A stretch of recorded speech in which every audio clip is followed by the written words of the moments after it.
السلام علیکم ورحمۃ اللہ وبرکاتہ۔ اسلام اور مہمان نوازی۔ آپ صلی اللہ علیہ وسلم کا دسترخوان سب کے لیے کھلا رہتا تھا، مومن اور غیر مومن کی کوئی تخصیص نہیں تھی۔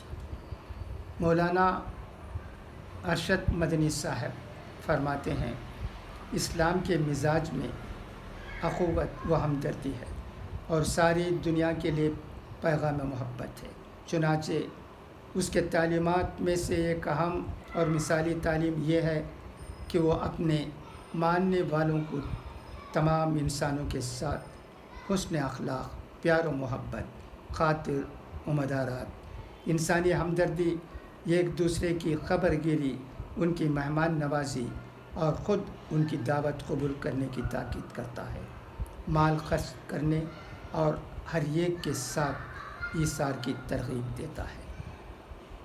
مال خرچ کرنا بھی عبادت ہے، ارشاد ربانی ہے، اور ان کے مال میں سوالی اور غیر سوالی کا حق ہے۔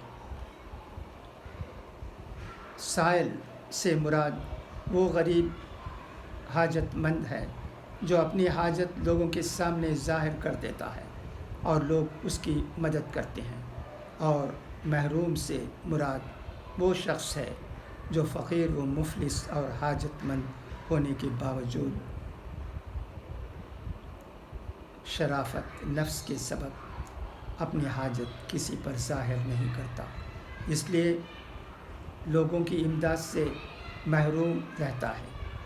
سوالی اور غیر سوالی میں یہ قید نہیں ہے کہ وہ ایمان والے اور مسلمان ہوں، ان میں کوئی قید نہیں لگانا۔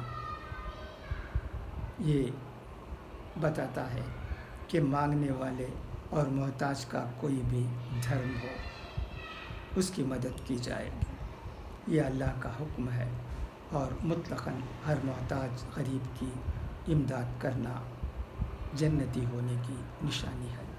قابل غور ہے کہ اس مالی عبادت کا ذکر قرآن کریم نے اس عنوان سے فرمایا کہ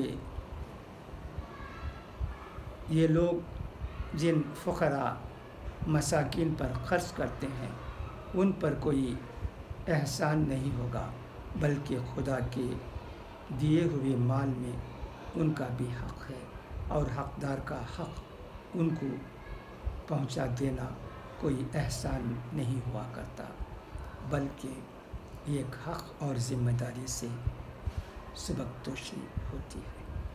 مولانا ارشد مدنی صاحب کا یہ بیان بہت ہی قابل غور ہے، سب کو اس پر غور کرنے کی ضرورت ہے اور حد الامکان غریبوں، مسکینوں اور محتاجوں کی مدد کرنی چاہیے، ان کا مذہب چاہے جو بھی ہو۔